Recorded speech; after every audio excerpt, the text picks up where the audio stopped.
بسم اللہ الرحمن الرحیم۔ کائنات کے سب سے بڑے اور سب سے آخری نبی، بین الاقوامی پیغمبر اعظم جناب محمد الرسول اللہ صلی اللہ علیہ وسلم نے ارشاد فرمایا، میری ساری امت جنت میں جائے گی سوائے ان لوگوں کے جو جنت میں جانے سے انکار کر دیں۔ صحابہ کرام نے پوچھا، یا رسول اللہ صلی اللہ علیہ وسلم، ایسا بد نصیب کون ہے جو جنت میں جانے سے انکار کرے گا؟ تو پیارے رسول اللہ صلی اللہ علیہ وسلم نے فرمایا، جو آدمی میری اطاعت کرے گا وہ جنت میں داخل ہوگا، اور جس نے میری نافرمانی کی گویا کہ اس نے جنت میں جانے سے انکار کر دیا۔ بحوالہ صحیح بخاری حدیث شریف نمبر 7280۔ برادران اسلام، اس حدیث مبارکہ نے اور پیارے نبی صلی اللہ علیہ وسلم کے فرمان نے بالکل واضح کر دیا کہ جنت میں کون جائے گا اور دوزخ میں کون جائے گا، جنت میں جانے کا کون اقرار کر رہا ہے اور کون جنت میں جانے سے انکار کر کے جہنم کا ایندھن بن رہا ہے۔ پیارے رسول اللہ صلی اللہ علیہ وسلم نے ایک معیار اور کسوٹی سیٹ کر دی ہے کہ جو میری اطاعت کرے گا وہ جنت میں داخل ہوگا، اور جو میری اطاعت سے انکار کرے گا، میری نافرمانی کرے گا، گویا کہ وہ جنت میں جانے سے انکار کر رہا ہے اور جہنم میں جانے کا اقرار کر رہا ہے۔ اسی طرح اللہ عز و جل نے پارہ نمبر 28 سورہ حشر کی آیت نمبر 7 میں ارشاد فرمایا، وَمَا آتَاكُمُ الرَّسُولُ فَخُذُوهُ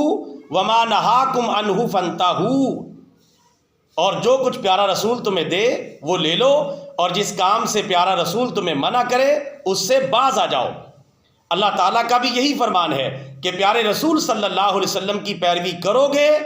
تو میرے فرما بردار کہلاؤ گے، اور اگر نافرمانی کرو گے تو میرے بھی نافرمان کہلاؤ گے۔ لہٰذا معیار، کسوٹی اور پیمانہ یہ بن گیا کہ جو اللہ عز و جل اور اس کے پیارے رسول صلی اللہ علیہ وسلم کی اطاعت کرے گا وہ گویا کہ جنت میں جانے کا اقرار کر رہا ہے، اور جو اللہ عز و جل اور اس کے پیارے رسول صلی اللہ علیہ وسلم کی نافرمانی کرے گا گویا کہ وہ جنت میں جانے سے انکار کر رہا ہے اور جہنم میں جانے کا اقرار کر رہا ہے۔ لہٰذا اب یہ 2 اور 2 4 کی طرح مسئلہ واضح ہو گیا، دائیں بائیں آگے پیچھے ادھر ادھر بھاگنے کی ضرورت نہیں،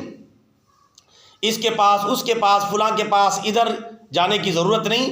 جانا ہے تو کدھر جانا ہے؟ پیارے رسول صلی اللہ علیہ وسلم کی اطاعت کی طرف، جیسا کہ اللہ نے قرآن پاک میں واضح کر دیا، اور پیارے رسول اللہ صلی اللہ علیہ وسلم نے اپنے فرمان عالی شان میں واضح کر دیا کہ جنت میں وہی جائے گا جو میری اتباع کرے گا، اور جو اتباع نہیں کرے گا وہ گویا کہ جنت میں جانے سے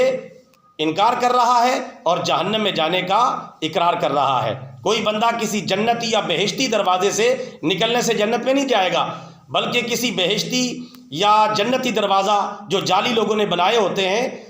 ان سے گزرنا تو ویسے ہی گناہ ہے اور کبیرہ گناہ کا ارتکاب ہے۔ لہٰذا جنتی اور بہشتی جعلی دروازوں سے گزرنے کی بجائے پیارے رسول صلی اللہ علیہ وسلم کی اطاعت کریں اور اللہ تعالیٰ کی جنت کے مستحق بن جائیں۔ وما علینا الا البلاغ المبین۔